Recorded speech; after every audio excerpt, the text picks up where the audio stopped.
This is your Mountain Murders Offbeat episode. I'm Heather. And I'm Dylan. I feel like we need to break a champagne bottle, like against the ship. We're like christening the first episode of Offbeat. Yeah, I think we're railing against the system that is Mountain Murders, Appalachian True Crime Podcast, and we're going to go outside of our normal selves. Well, I think a lot of podcasts have a second additional episode each week, and they typically call it like a mini episode. But we're not going to call it a mini. We're calling it Offbeat because we're going to stray a little bit from our normal true crime stories to bring you offbeat topics every week. Yeah, and I think you have a great topic for our very first episode. Yeah, I'm excited about this. Offbeat's going to drop every Wednesday, so you'll get our traditional Mountain Murders episode on Sunday, your fill of Appalachian true crime. And on Wednesdays, if you're subscribed to Mountain Murders, it's going to pop up immediately, a new Offbeat episode. Yeah, because we started to think about it, and we were like, wow, a whole week for another Mountain Murders is kind of a long time. Well, I know with my favorite podcasts, I appreciate getting that I love additional mini episode or side story. So hopefully our listeners will appreciate the extra episode every week. Well, I think they will, and I know I do. On Wednesdays. Yes. And it's October, so it's spooky season. I think it's a perfect time of season for us to do a little something more. I think you're right. And I want to give a shout out to our newest Patreon contributor, and her name is Carly. Hey, Carly. So this episode is sponsored by Carly. Yeah, I must admit, I think it's because I have, daughters that are 16 and 14 years old. I think of iCarly when I hear the name Carly. Is that so? Is that weird? No, I don't guess. Is that like a dad thing to say? Maybe. Okay. Hey, Carly. You can sign up over at patreon.com/Mountain Murders Podcast to access bonus content. So if you want us 3 or 4 times a week, oh yeah. And I was looking, Patreon. There is quite a bit of content there now. Well, yeah. After 100 episodes. Oh, we've been doing it for a while, Dylan. It's true. Are you looking forward to Halloween? I am. Because you have to work on Halloween, though. Nah, that's okay because I do shift work, which I'm over shift work, right? Right, so you should definitely join us on Patreon so Dylan can quit his shift work. Yeah, yeah. I've already, okay. Wouldn't you just like Dylan to be a full-time podcaster? I think so. Join us on Patreon. I want to ask our listeners a question. Okay. Have you ever worked at a place where you're like, shit, I wish they would fire me up this motherfucker? Yeah, I've worked at that do place me a before. fucking favor. Force me to change my life to where I don't have to come back to this job. Well, honestly, my last job, I know, that was like the best thing that could have ever happened to me. Is it changed your life. Work there anymore. Yeah, it's true. I totally get it. And sometimes you just need that little extra something, a little shove. And I do think it's that you can change your life, Dylan. There's pros and cons to everything. That's all I'll say about it. Oh, yeah. So, Haunted October, spooky season. I'm actually going on a trip next week, and I'm very excited. I will post some photos on Mountain Murders Instagram and Twitter pages. I'm going to West Virginia to the Trans-Allegheny Lunatic Asylum and also the Moundsville, the West Virginia State Prison in Moundsville. Can I say I'm jelly? Good. Because this is a cool fucking trip. I can't go. I got to work. I'll have some kids. See, damn your job. I'll have some kids hanging off my skirt at certain points. I have kids all the time. Yeah. So you get to have some kids while I peace out. I will shoulder that responsibility. I'm never coming back. It sounds like a cool trip. I'm just kidding. No, it's going to be really fun. My best friend, Julie. Hey, girl. We've been best friends since we were 15 years old, so like 25 years of friendship. That's kind of a long time when you're 40. Yeah, I know. So we're going to take this road trip and have a damn good time and not think about you, Dylan. I've been supportive of this road trip for a very long time. I know. Because I'm just like, won't you just leave for a couple of days? You're a wonderful husband. You sure you don't want to leave? Fantastic partner. For 72 hours? I mean, seriously? Right. So You're that's threatening exciting. Brer Rabbit That's with a gonna briar be like patch. the best October spooky trip of all time. I'm excited. Can't wait to share some photos and videos with you guys. Yeah. So, what is the super spooky story you have for us on this first episode of A Mount Murders Offbeat? Well, I thought we should talk about some haunted places. And I started digging a little bit and decided on Highland Hospital in Asheville, North Carolina. Local to us. And Highland, especially if you're in this area, is a pretty well-known hospital. Was an asylum of sorts back in the day.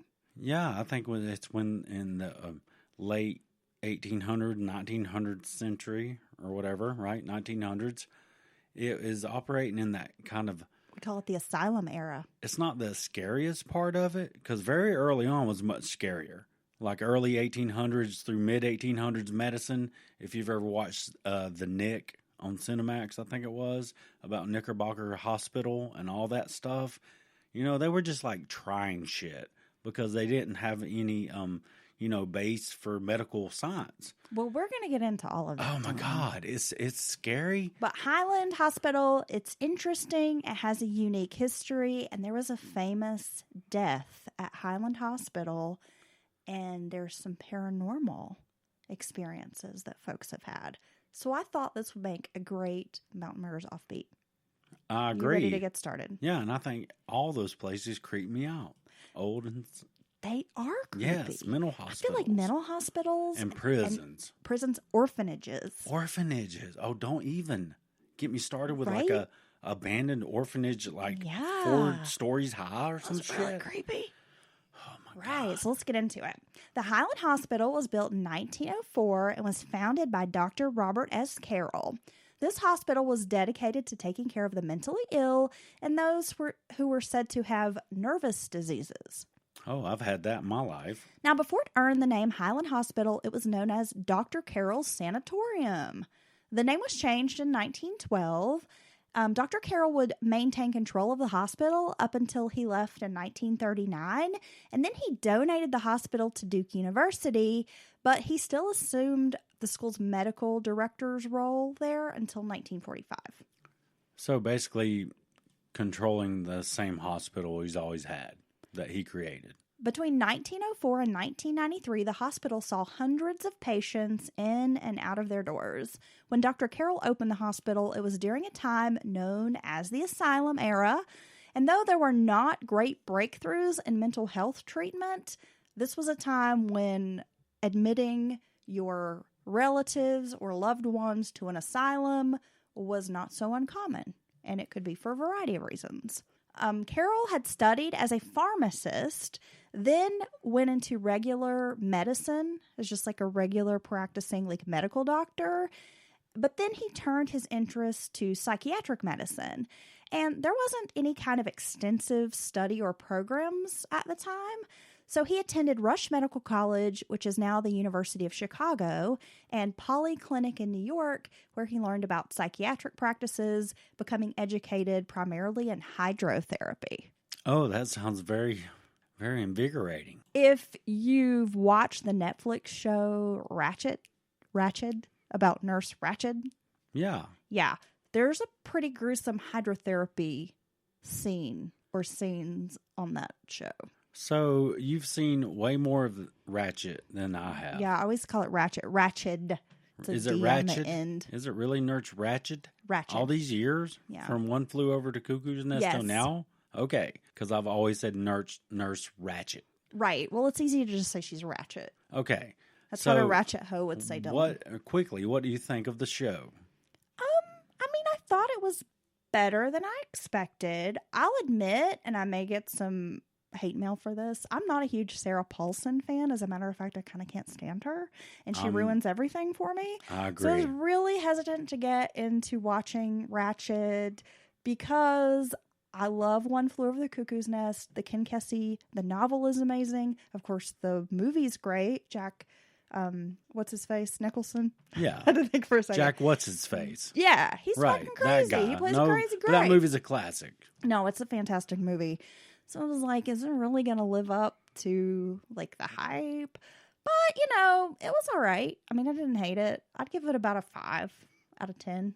Oh, wow. Midway. 2.5, 3 stars out of 5. I don't know. What scale are we going with here? Yeah, or can we do in 15-minute blocks when I enjoyed the show? Because there's 15 minutes and then maybe 15 minutes I don't enjoy. Yeah, we can do that. Yeah, but I haven't even watched it, so I'll have to check that out. Yeah, But check anyway, it out if you want to watch some hydrotherapy. And there's some pretty interesting scenes with hydrotherapy. I'm sorry to derail that episode. Sorry about that, Well, you are guys. derailed Dylan, so I it's am okay. That Derailed is your Dylan. hobo name. Sue-Ann. So the asylum era is known for its supposed treatments, which typically cause more harm than good, like lobotomies, electroshock therapy, insulin comas, and convulsive therapies. Dr. Carroll was known to use horse serum to treat patients with schizophrenia, and I will get into a bit more of that later. Some of those names you just named off seem pretty intense. So a lobotomy therapy, which, I mean, I think we all know the story of lobotomies is some people, it may have helped, a percentage of people, honestly. Well, I mean, think about just not giving a fuck about anything. But it's basically, like, does that sound so bad? Early lobotomies, they were just guessing. Yeah. Like cramming some shit up your nose and hitting it. If you want to watch Ratchet, that has a pretty weird lobotomy scene. Convulsion therapy. That does not sound like something I want to do. No, but we'll get into more of that here in just a second. So Dr. Carroll, he did pride himself on healthy patients and believed incorporating fresh vegetables, a good diet, and exercise into patients' treatment was optimal. He selected Asheville as the perfect location of his sanatorium because of the need of the sick brain for oxygen. He thought mountain air was restorative for persons suffering from mental illness. In the 1890s, Asheville became known for its health retreats, including a tuberculosis sanitarium, which was located in the Kenilworth neighborhood of Asheville. So yeah, it makes sense considering the general altitude here compared to the surrounding areas. It's quite different, right? So yeah, that makes total sense. There were health spas, retreats, and Dr. Carroll relied heavily on patient labor. And he said he thought that giving patients a purpose was good for them, but in fact, without the patients working, the place couldn't have functioned. He relied heavily on patient labor. The horse serum, we got to talk about this. So the horse serum he used on schizophrenic patients would be injected into the spinal cord, into spinal fluid, and it caused aseptic meningitis. Every time? Aseptic meningitis. It might cause that, or is it caused it every time? It was causing it a lot. Oh my God. It made patients incredibly ill. They experienced vomiting, painful suffering, and, things like backaches, horrible headaches. Yeah. Well, I mean, anything you inject directly in your spine is probably not going to have good consequences. It costs between $40 to $150 a week for a stay at Highland Hospital. So if you think about the turn of the century, that was quite a pretty penny. Most patients did have a private room. It wasn't like the public asylums with overcrowding. I mean, there were a few patients. They had, nice conditions, private rooms, so good healthy vegetables. It wasn't like your basic state mental hospital. There's a couple of steps above that. Right. So at some point, Dr. Carroll began using hydrotherapy for treatment of patients, usually rolling them up in an ice pack, as they called it, or it was like an ice blanket, and he would just roll them up. They couldn't move. They were basically in a blanket burrito. Oh my God. Sometimes they would place the patients in bathtubs filled with hot water or ice water. Yeah, I mean, could you... And who knows, some of these things at some points during certain people with certain issues might have helped some minor way, but most of this sounds like just pure guesswork and very extreme and very unlikely to help your actual issue. Electroshock therapy was also used. Now let's talk about the insulin comas, Dylan. They're very bad. That sounds horrible. Insulin would be given to a patient until they experienced hypoglycemic shock. Then they would fall into a coma. Okay. This was used to treat schizophrenics and sometimes morphine addicts because Dr. Carroll said addicts, primarily who were addicted to morphine, would come out of the coma and not crave the morphine because they They were just glad to be alive. Probably. They felt worse than when they did drugs. In 1927, there was a case brought before the North Carolina Supreme Court charging Dr. Carroll with engaging in grossly immoral conduct with women patients. But it was thrown out of court mostly because the court said it wasn't equipped to handle such a case. Oh, well, that They sounds just like threw it out of court. that sounds like a cop-out on some level. In 1915, there was a woman named Beatrice Cook who sued the hospital, alleging that she had checked herself in just for a place to relax, and she was recovering from malaria before a wedding. She had received a pamphlet about the hospital. She was really interested in some of their dietary programs before her wedding, and she wasn't allowed to leave. Once she got there, she was held against her will. Her sister lived locally in the area. She was not allowed to leave, visit her sister. She was given treatments, like being injected with some unknown drugs a couple of times a day. She was locked into a room with cockroaches and starved while she was there. She ended up getting a settlement from the hospital. Yeah, I think that's one point. She really thought she was just checking herself into like a health retreat of sorts. Like a spa. Like a spa on steroids where they do your because that was very popular for a certain amount of time. Like these health retreats. Well, like there's that old film with like Matthew Broderick, I think, called like The Road to Wellville. I mean, where where it's like, oh, you check yourself into this health spa. No, totally. And like Kellogg cereal, he's famously Dr. Kellogg. That was his idea, like this health retreat that restored people, helped them in various ways. And it was his brother that just his dietary thing. That's how the cereal spun off. He was like, here, eat this cereal and you will never masturbate again. Well, no, his brother was like, well, your hospital's doing kind of good, but everybody loves the fucking cereal we make in the morning. Yeah. Yeah. So anyway, but yeah, so you had these basically like spas on steroids where you check in, people with money, typically, and just restore yourself, take a couple of weeks off. Yeah, when you're poor like us, our spa is that you get a 15-minute break 2 times a shift, right, Dylan? Your spa is break a window because you're hungry and maybe they'll feed you in gel. I have to scold you for a moment. Will you please stop shuffling your feet? I'm sorry, I had nervous energy for a moment. Will you please just stop? Yes. I can hear it. I'm sure the mic is picking it up, and so, yeah, it's annoying me. Please stop. I'm going to give you a lobotomy. I have them clenched against the legs of my chair at the moment. I'm going to shove this microphone up your nose and lobotomize you, Dylan. So I'm scared to death of fucking moving my feet. 7 patients at Highland Hospital reportedly had lobotomies. 4 of those were performed at Duke University, apparently, and the other 3 elsewhere. So it seems to be unknown whether Dr. Carroll ever performed lobotomies while he was running the hospital. That's information I just couldn't find.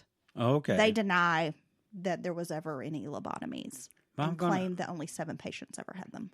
See, I wondered when you talked about Highland Hospital, and you reminded me it's in our backyard in Asheville, and I was like, wow, that's a really probably storied place of sorts. It has all kinds of wild stories. But I also, even if he wasn't lobotomizing people or doing certain things, most of that stuff you read off of the various therapies sound pretty intense. Well, an insulin coma. Well, an insulin doesn't coma sound fun. Or being shocked by hot or cold liquids to your entire body, being submerged in that. Being injected with a horse serum? That I still don't know what that is. Is that horse sperm? Is it like horse it's fluid? Some compound, I believe, that has like horse blood and some other types of equine. I'm going to guess that hadn't components. Been rigorously tested before it made human trials. That's Hell why everyone who took it got meningitis, spinal meningitis. Yeah, what the fuck? Okay. So, talking about Highland Hospital leads me to our big story today is the death of Zelda Fitzgerald. Zelda Fitzgerald died at Highland Hospital. Do you want to know the whole story, Dylan? She was pretty famous. Well, she's the wife of F. Scott Fitzgerald, the author of the famous novel The Great Gatsby. Now, it was said that while Zelda was institutionalized, F. Scott Fitzgerald took up residency at the Grove Park Inn on the outskirts of Asheville, where he would continue to write. And if you know anything about Asheville, North Carolina, you know Grove Park Inn, pretty famous spot, landmark. Well, there's been some more than one famous person stay there because of where it's at, where it's located. It's beautiful. It's beautiful. I'd say it's very inspirational. If you came there and stayed and you were some kind of an artist. Great architecture. Oh, yeah. You know? Already married for nearly 20 years, Zelda and Scott's marriage appeared to take a tumultuous turn. Now, I say that, not that the marriage had ever been totally solid. They had always had problems, but it was definitely worse, like in the latter years.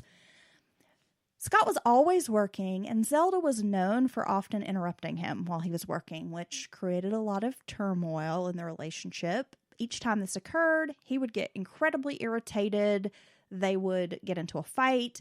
Couple this with Zelda's erratic behavior. He had already developed a drinking problem as early as college, so by this time, he's already, like a full-blown alcoholic. Just not creating a good situation in this marriage. Zelda became obsessed with her intent to become a professional dancer. She had studied ballet when she was younger, and she told her friends that she wanted to do this, and she got some mixed reviews. Some friends were like, cool, do it, pursue your dream, and others were like, lady, you're past your prime. It's too late. If you wanted to be a ballet dancer, you should have done that when you were a kid. So what you're saying basically is there was social media way back then. Well, but it was more word of mouth in your face. Yeah. Yeah, people So it would be like right now at 40 if I told you I'm going to give up everything and become a trapeze artist or something. You'd probably be like, cool. Yeah, that would surprise me. Yeah. To a degree. Is it because I'm fat? No, just for the very... I'm saying to a degree. It actually wouldn't be out of left field for you to try that. Okay, so here Zelda is. She wants to be a dancer. And Scott would dismiss Zelda's ambition. He would tell her it was a waste of time. And he always dismissed pretty much anything she wanted to pursue. She wanted to be a writer. You're not a good writer. You don't have any talent. You want to be a dancer. Oh, that's stupid. You want to be an artist. Oh, you don't have any artistic talent. He's just like a big negative nerd. Well, I'm going to guess that's coming from his own insecurities. And himself. However, despite her intention to become a professional ballet dancer, it seemed like, again, she was restarting her interest a little too late in life. She had begun practicing her dance routines almost as long as 8 hours a day, it was reported. It was said that she would just undergo this grueling practice schedule and that also contributed to some mental deterioration that she was having. In 1929, she was offered an invitation to attend a ballet school in Italy, but she ultimately declined it.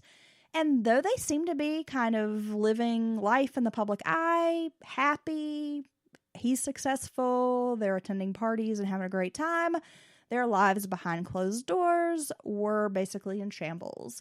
And the following year, Zelda was first admitted to an asylum in France where she was diagnosed as having schizophrenia.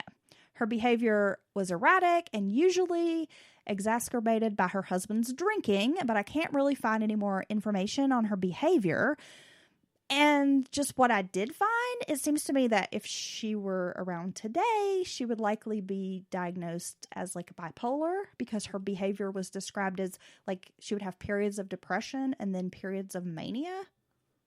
Well, it sounds like she likely had both, like bipolar disorder and schizophrenia, which to this modern day, they're just now getting a handle on schizophrenia. Well, it doesn't seem like she was really schizophrenic. I mean, she didn't have, from what I understand, what symptoms people would describe as schizophrenic symptoms today. Oh, I'm sorry. I missed what you were saying. You're saying that you think she was more likely a bipolar. Well, yeah, I'm saying that depression. Today, if she were examined and, a doctor were to sit down with her and figure out what was wrong with her, I think she would be diagnosed with bipolar because she had the depression and the periods of mania, but she didn't really have schizophrenic symptoms. And I just think back then they probably didn't know much, how to describe what she was suffering from. Well, you got the extreme mood swings, right? You got from going from, everything's fine to either very sad or very happy, right? And flipping on a dime, because that surprises a lot of people if your mood can swing that significantly, that quickly, like scares a lot of people. So I could see this being misrepresented back then in their eyes as, being something even more severe like schizophrenia Well, with their she had limited knowledge. always been described as a wild child. She was very unconventional growing up. And this would have been, the 1900s, like 19 teens, that she was drinking, smoking. She would sneak out with boys. She was always fearless, just willing to do anything, and attention seeking. Always had to be the center of attention. So a lot of those things to me, that sounds like somebody who maybe could have bipolar disorder and not necessarily schizophrenia, right? And she would jump into like a fountain fully clothed. Just that kind of behavior. And her marriage to F. Scott was tumultuous. There was mutual infidelity, of course, his alcoholism and jealousy. At one point, she even accused him of having a gay affair with Hemingway. Oh, wow. Damn, that's an epic gay affair. And let's face it, side note, men calling women crazy is like the oldest trope in the book. It renders women emotionally mute, and it's gaslighting. It convinces us that our normal reaction is an overreaction, and it's likely she didn't follow societal norms for her time. She was probably someone who just always maybe didn't make the best decisions, or she didn't think before she acted, but that didn't make her insane. No, and today's version of that is, she's being unreasonable. She's being a bitch. She's being loud. Why does she have to get loud? And I think the key example of that in our modern life is Hillary Clinton. Well, if I ever She couldn't say anything, and I was no Clinton fan. I won't even get into all that, the Democratic Party, neoliberalism, all that. But Hillary Clinton was crucified in so many ways that a man would have never been. You've said it many times. A man with her qualifications would have been president 20 times. Okay, well, that's definitely a sign of chauvinism, Dylan, for sure. But what I'm talking about is more like when women are in relationships with men and they're gaslighted and told they're crazy, they're a crazy bitch. Well, yeah, I think that's very common, and it's a tactic that men use against women. Let's be honest. So I think that Scott just wanted to break her down. I mean, he had some detailed journal entries where he described ways to induce a breakdown, like all the different things he could do to cause her mental anguish. Well, and that's even more messed up than being in your normal dysfunctional relationship. If someone knows how to manipulate your brain like that, that's pretty messed up. He wanted her to be locked away. Once in Los Angeles, he left her to go on a date with another woman. And so Zelda's reaction was to throw her clothing into a bathtub and light it on fire because she was really upset and angry. But of course, it's just because she's crazy. Well, I think that's an acceptable reaction to that situation. When he told Zelda that his girlfriend and her mother would be visiting them, Zelda tossed a platinum diamond watch out of the window of a moving train. So again, I think maybe she wasn't always making the best choices, but do those reactions make her insane? No, there's Probably not. There's no evidence of a significant break from reality, and her doing something she was totally blacked out and didn't remember doing. Well, I just think he was a big gaslighter, and we'll get into more of that here in a minute. In the latter half of 1930, she was transferred to a facility outside of Montreux, Switzerland, and after her release in 1931, the Fitzgeralds returned to the United States, and they ended up settling in Zelda's hometown, Montgomery, Alabama, because her father had failing health. Her father passed away, and she took this quite hard. She was devastated, grieving, and Scott ends up leaving Alabama for Los Angeles and basically abandoning his wife. Well, yeah, and that's a long ways away. He moved almost across the country to get away from that. That's weird. It became too much for Zelda, and at one point, she gets once again admitted to a hospital. This time, it's the Phipps Clinic in Baltimore, Maryland. And during her time at the facility, she ends up writing a book, a novel. It's entitled Save Me the Waltz, and the novel is said to be semi-autobiographical. It's about her marriage to Scott. After she sent the manuscript to her husband's publisher, they released the novel. But first, Scott wanted to help edit the novel, and he ended up pilfering passages from her book for his own novel. Really? Yeah. And he picked up the parallels between the novel's characters and the Fitzgeralds themselves, which of course infuriated him. And he basically tells her, "You're a terrible writer," and tells her he's got plans to write his own story and it's going to be much better. And that story became the novel Tender is the Night, which was released in 1934. Zelda's book wasn't a major hit, and it only sold about 1,300 copies out of the 3,000 that had been printed for sale. So not a major success. Save Me the Waltz is what it's called. It was a flop, and Scott's harsh criticism of the book caused Zelda to spend most of the 1930s in and out of psychiatric facilities. During her time in these asylums, she was able to take up painting. Like the only novel she had ever written, the response to her artwork was not what she expected. In 1936, Zelda was committed to Highland Hospital for the first time, while Scott returned to Hollywood, where he was working for MGM Studios, earning about $1,000 a week. During this time, Scott had an affair with a writer named Sheila Graham. He grew to further resent Zelda because they had a daughter named Frances. She ended up getting kicked out of boarding school. Then later, their daughter would go to Vassar College. This also infuriated Scott.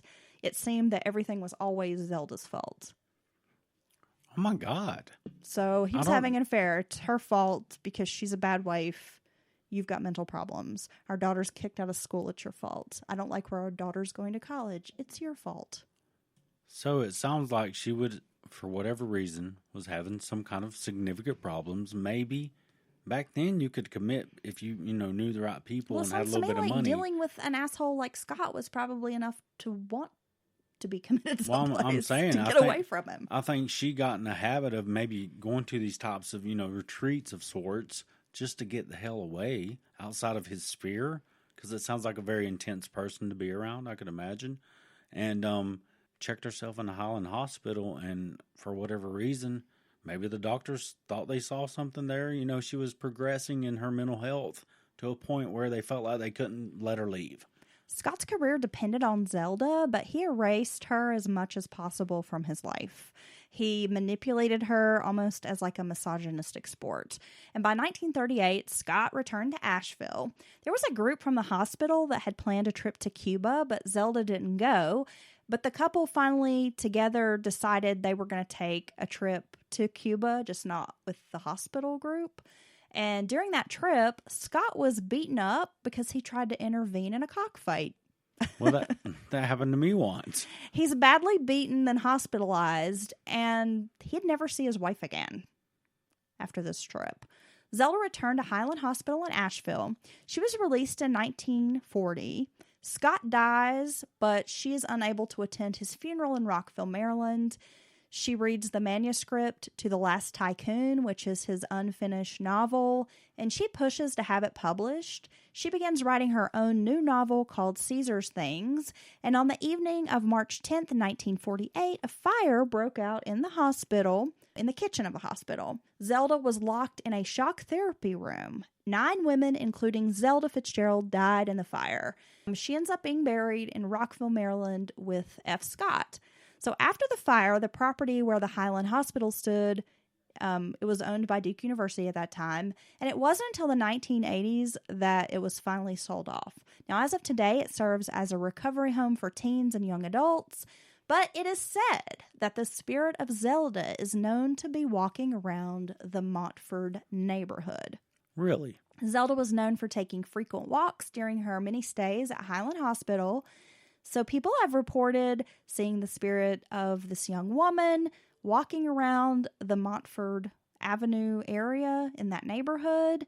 There's enough of the architecture remaining from the old hospital that if you ever want to check that out, if you're ever in the Montford neighborhood, you can still see some of the remaining building from the Highland Hospital.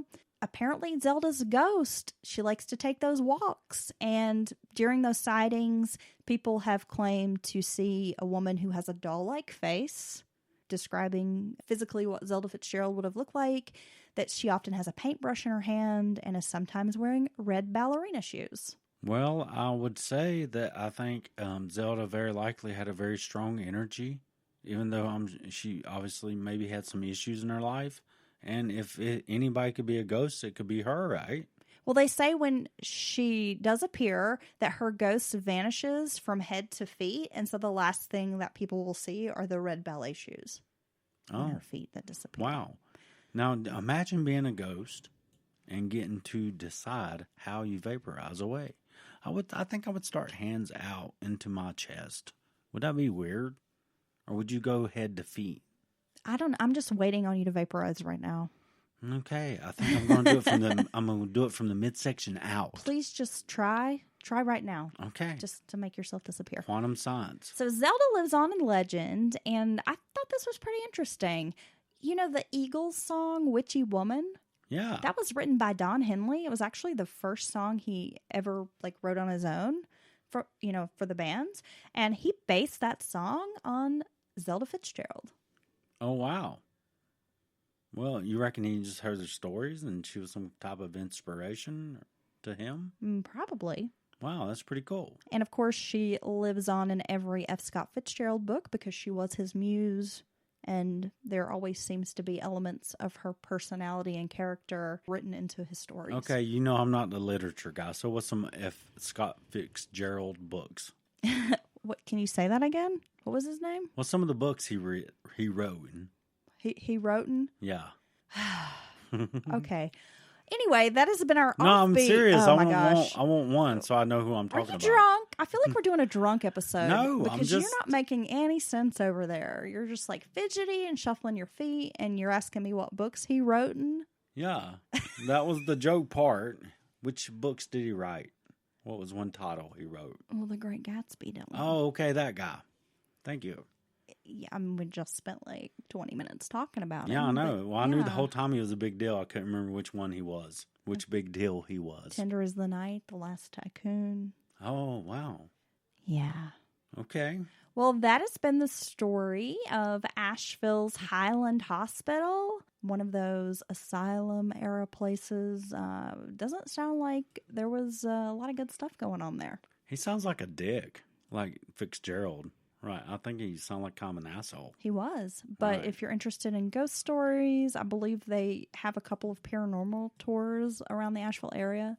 They That will do. tell you more in depth about Zelda, some of the Zelda sightings. You've been listening to our very first Offbeat episode. Tune in every Wednesday. We'll have plenty more heading your way.